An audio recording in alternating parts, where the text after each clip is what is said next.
This is SSPTV News, brought to you by Samsung Productions and the Hazleton Standard Speaker. What should you do if you drive right into a snow squall? We get some tips from PennDOT next. Good evening and thank you for joining us at SSPTV News. I'm Ken Kara and here's today's information from SSPTV and the Hazleton Standard Speaker. State police are looking for your help after a shooting incident in Hazel Township. According to a press release, 2 Hispanic males in black masks were seen pounding on the door of a home on Garrison Road in Latimer. The men got into this silver BMW sedan with heavily tinted windows. A neighbor confronted them and they fled on Freedom Street. When the neighbor confronted them again, the driver lowered his window and fired a gun at the concerned neighbor. No one was injured, and state police are asking anyone with information to call 570-459-3890. After being convicted of third-degree murder in November, a Freeland man received his sentence today. 32-year-old Eric M. Muma was sentenced to 20 years and 4 months to 40 years and 8 months in prison by Schuylkill County Court of Common Pleas Judge Charles M. Miller. Muma, who also lived in McAdoo Heights for a time, was convicted of killing 27-year-old David Gombert of Hazel Township. The incident happened in November of 2016 in Klein Township. Former Hazleton Mayor Michael Marsicano announced that he will run for United States Congress today. Marsicano is running for Pennsylvania's 8th district seat. He made the announcement with a video online that you can watch at marsicanoforcongress.com. Marsicano talks about his decision to leave the Democratic Party in the video.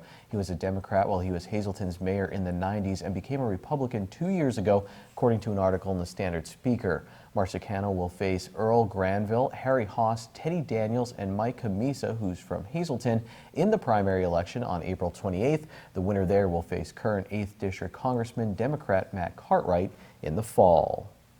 Getting caught in a snow squall while driving can be a scary experience. Tonight, our Lisa Sugar talks with James May from PennDOT about what you should do in that situation. Well, we're all hoping that spring is just around the corner, but unfortunately, Old Man Winter is still hanging on. Are you prepared in case you happen to get stuck while you're out driving around? Well, we thought we'd get some expert advice from our good friend James May from PennDOT, who is back in our studios again.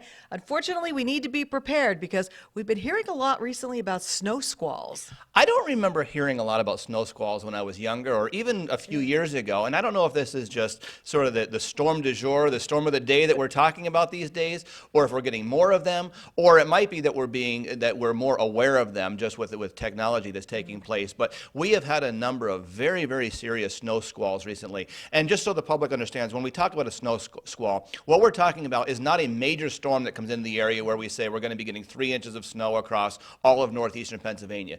These tend to be very isolated storms that come up very suddenly. Many times they are accompanied with a lot of wind that takes the snow across the interstate or the road that you're driving on. And many times there is extreme reduced visibility. And so that's what we've seen with these. It's not just it starts snowing outside, but there's a very isolated, severe storm that comes in one location.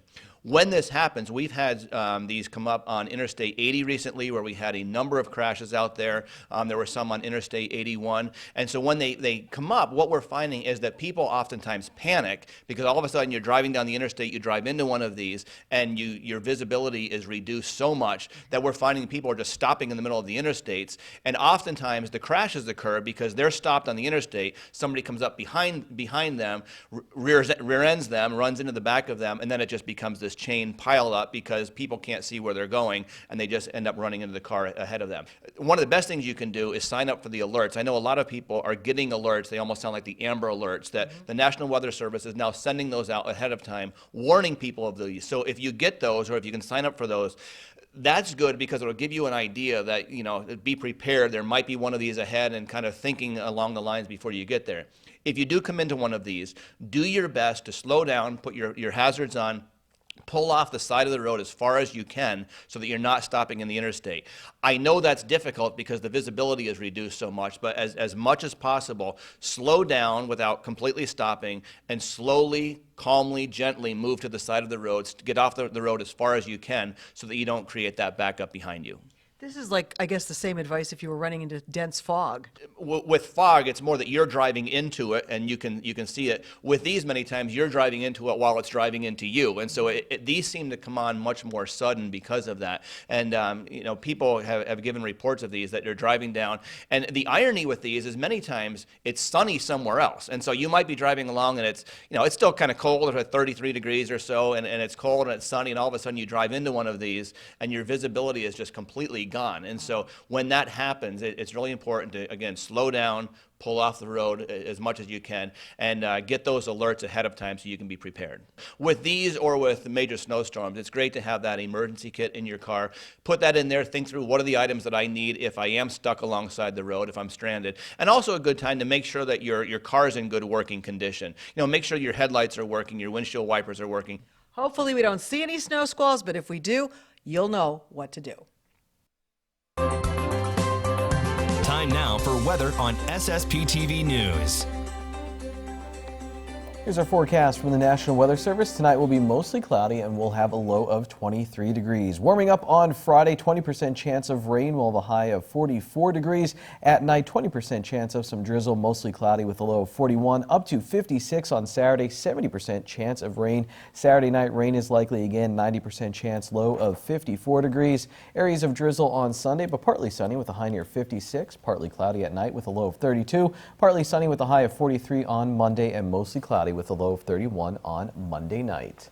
We have a few scores to tell you about today on the SSPTV Standard Speaker Scoreboard. In Schuylkill League Wrestling, Monoy area beat Schuylkill Haven in Division 2. Leo Andruski, Sam Wick, Colin Timko, and Danny Lawrence had pins for the Golden Bears, who are now 2-0 in the league. Tamaqua lost to Pottsville in a Schuylkill League Division 1 matchup. The Blue Raiders, Jerome Balliet, moved to 8-0 on the season, and Bronson Strauss is now 11-1. Both had pins in the match. Pottsville swept North Schuylkill in the pool, and in Schuylkill League Division 3 girls basketball, Nativity beat Marion 44-28. Emily Shaw had 12 points in the game for Marion. The Wilkes-Barre Scranton Penguins, they lost to Charlotte at home. They'll play the Hershey Bears on Friday night. Still to come, a loaded sportscast featuring a two-sport Hazleton area athlete who's going to compete at the Division I level in college, and the one and only Ron Marchetti with his commentary. And next, how to be fit and healthy in 2020. We'll stop by the Lehigh Valley Health Network Health and Wellness Center after this break. SSPTV News would like to send sincere condolences to the family and friends of these recently departed. Jacqueline Jackie Cassad of West Hazleton. The Stanley and Losky Funeral Home will announce their arrangements. Grace Fazio of Hazleton. Mass will be January 18th at 10 a.m. at Most Precious Blood Church. Friends may call on January 18th from 8:30 to 9:30 a.m. at the Firo Funeral Home. Shannon W. Kaminski of Whitehaven. A service will be held Saturday at 1:30 p.m. at the Lehman Family Funeral Home in Whitehaven. Friends may call Saturday from 12 noon until 2 p.m. at the funeral home. Thomas M. Prokipchak of Hazleton. A memorial service will be held on Sunday at 1:30 p.m. at Christ Lutheran Church in Hazleton. The Hazel Chapel of the Crofton Hughes Funeral Home is in charge of arrangements. Veronica Dulina Ratchko of Hazleton. Mass will be Saturday at 10 a.m. at St. Joseph's Church in Hazleton. The Butler Chapel of the Crofton Hughes Funeral Home is in charge of arrangements. Alice E. Robinson of Hazleton. The Hazel Chapel of the Crofton Hughes Funeral Home will announce their arrangements. Eugene Jean Rodriguez of Hazleton. Funeral will be Saturday at 10 a.m. at the Boyle Funeral Home. Friends may call Saturday from 9 to 10 a.m. at the funeral home. And Caitlin Marie Tarut of Beaver Meadows. Mass will be Monday at 9:30 a.m. at Queen of Heaven Parish at Our Lady of Grace Church. Friends may call Sunday from 2 to 4 p.m. at the Firo Funeral Home. Today's social and obituary report is brought to you by Harmon Funeral Homes and Crematory. Call 570-788-0977 or go to harmonfuneral.com.